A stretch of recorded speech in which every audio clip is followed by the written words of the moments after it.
Krishna! I want everyone here to close their eyes. Imagine yourself standing in front of a mirror. In your hands, you have a piece of paper with your name on it.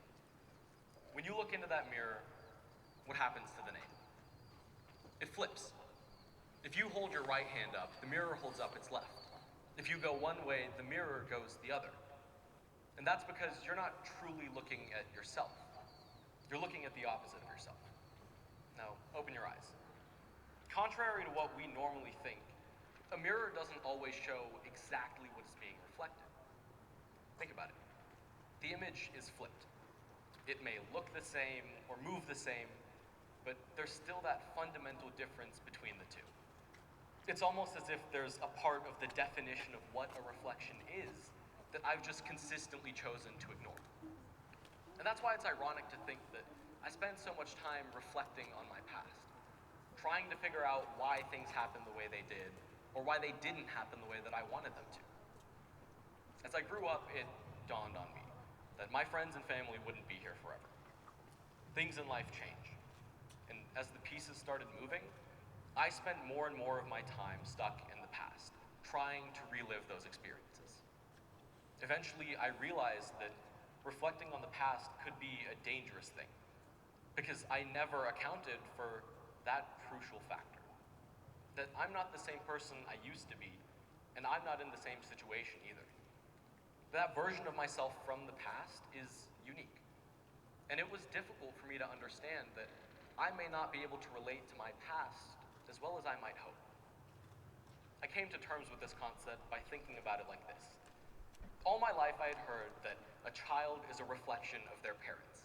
Now, some of you may think that that's a great thing, and some of you may be horrified, but I started to think about what being a reflection of my parents truly meant.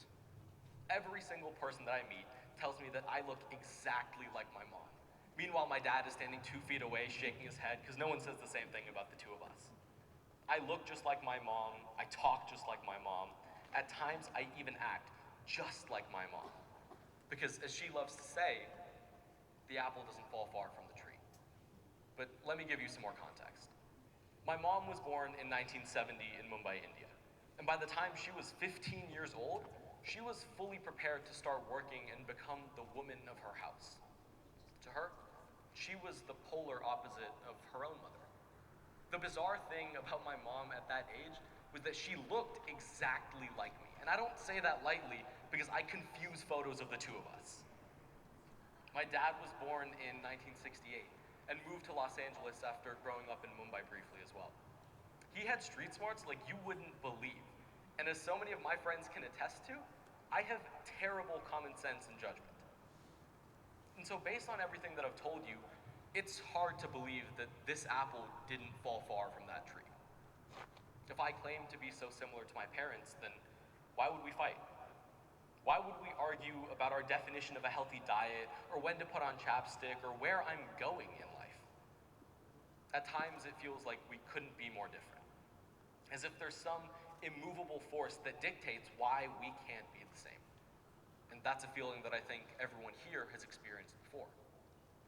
It was confusing for me to think about. If I'm supposed to be a reflection of my parents, then why am I so different from them? And the answer is this. I'm a reflection of my parents not because of the ways that I'm similar to them, but because of that fundamental difference between us. When I raise my right hand, they raise their left. When I go one way, they go the other.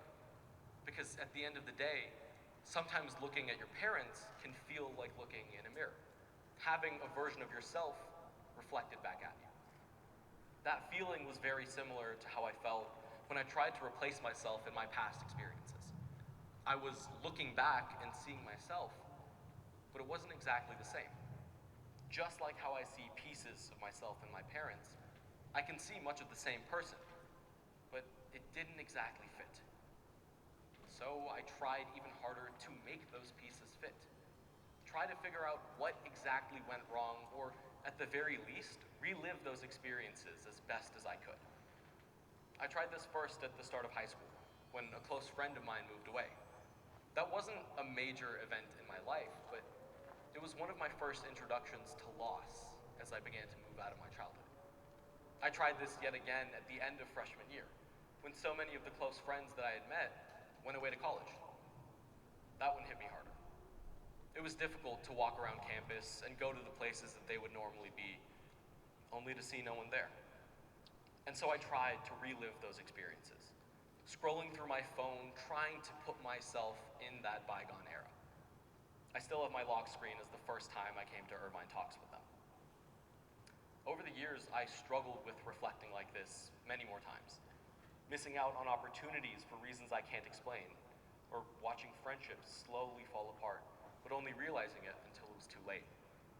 Every time something like this happened, I lost myself in the past, under the guise that I was reflecting. I've seen my family struggle with this, losing people closer to us than family. People who would have been here tonight watching me give this talk. But the problem was that no matter how hard I closed my eyes or tried to stare at photos, it never fit. Because eventually I had to return to the real world. At a certain point, I realized that every time I tried to replace myself in the past, I was missing out on the joys of the present. Because I was putting myself at work at an impossible task, trying to make the pieces of my reflection fit, but they were all flipped. Frankly, it was a very cliche understanding for me to come to.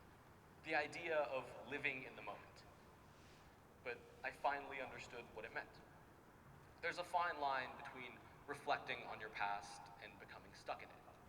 I'm not saying that we should never reflect on our past actions, but I am saying that living in the moment and appreciating what we have is the only way for us to truly gain anything from our past.